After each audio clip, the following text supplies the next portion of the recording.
Next, we're going to look at an easy application of sorting to a related problem called shuffling. So suppose you have a deck of cards. One of the things that you might want to try to do is to simply rearrange those cards into random order. That's called shuffling.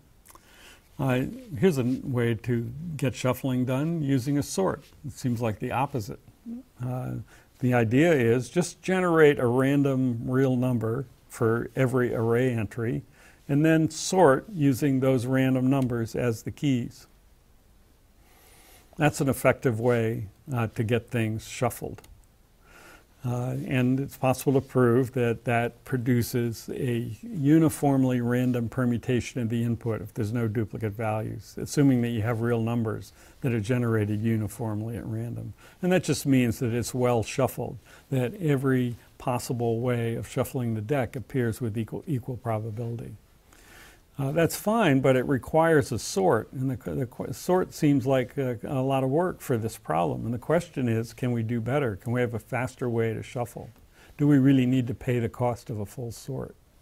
And the answer to that question is no. There's actually a very easy way to rearrange an array so that the result is a uniformly random permutation and only require linear time to get the job done. Let's look at a demo. The idea is to pass through the array from left to right with an index I, as we've been doing. But now we start with the array in order, and actually it doesn't matter how we start the array.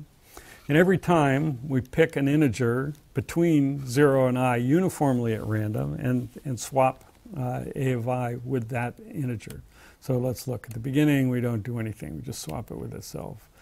Now with I equals 2, or I pointing to the second card, we generate a random integer in this, between 0 and I. In this case, it's the one to the left. And we swap those. Increment I, generate a random integer. This time it's going to be the first one again. Swap them.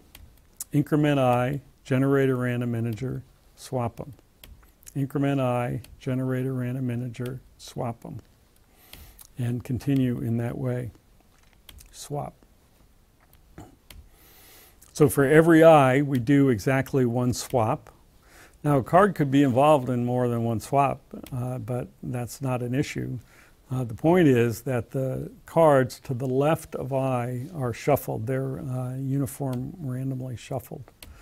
In this case, I and R are the same. There's no swap.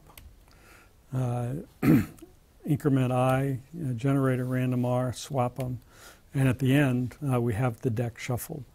That's a linear time shuffling algorithm making use of randomness.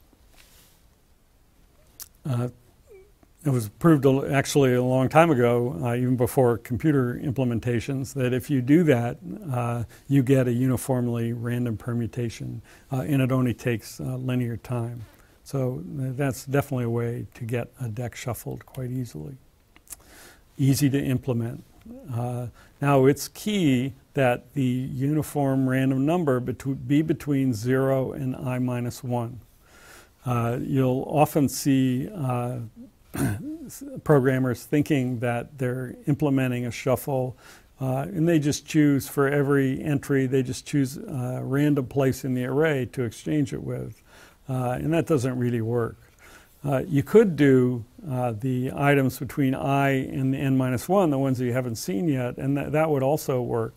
But doing the whole array doesn't give you a uniformly random result. With that one caveat, this code is almost trivial. And it's a method in our standard random class. If you're going to be using random methods that depend on randomness in real applications, you do have to be careful. So this is just an example about software security. There's a lot of difficult and deep issues to worry about in software security, and we're not going to worry about all of them. But one thing that we can do is make sure that our algorithms work as advertised. So here's an example of an implementation for online poker. Here's the code that you can find on the web for how to shuffle a deck of cards.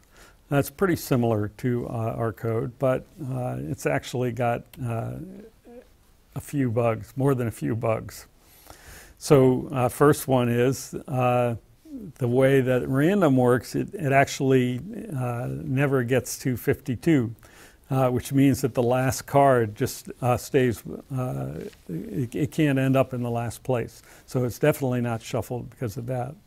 Maybe that one's minor, but it also is picking a random card from the whole deck. And as we just pointed out, that's not uniform. Should be between 1 and I, or between I plus 1 and 52. Another problem is in this implementation that the random uses just a 32-bit seed. That if you do that, there's not enough possible shuffles. The number of possible shuffles is much more. If n is 52, it's 52 factorial, which is a lot bigger than 2 to the 32nd. So it's not close to random or uniform. And the other thing is that the seed is just the number of milliseconds since midnight, and that cuts down the number of shuffles even more. And in fact, didn't take that much hacking for someone to realize that after seeing 5 cards and figuring out what the server clock was doing, you could get all the future cards in real time in a program. And that's a pretty tough thing to have happen if you're implementing online poker. You might want to make sure that if you're advertising that you're doing a random shuffle, that you go ahead and do so. A famous quote, and there's many similar quotes, the generation of random numbers is too important to be left to chance. So if your business does depend on shuffling, people have looked at all sorts of options, including using hardware random number generators, and there's various tests available to make sure that it's random. And you better use good shuffling code. That's our topic. But the bottom line is, don't think that it's easy to shuffle a deck of cards. So that's shuffling, our first non-trivial sorting application.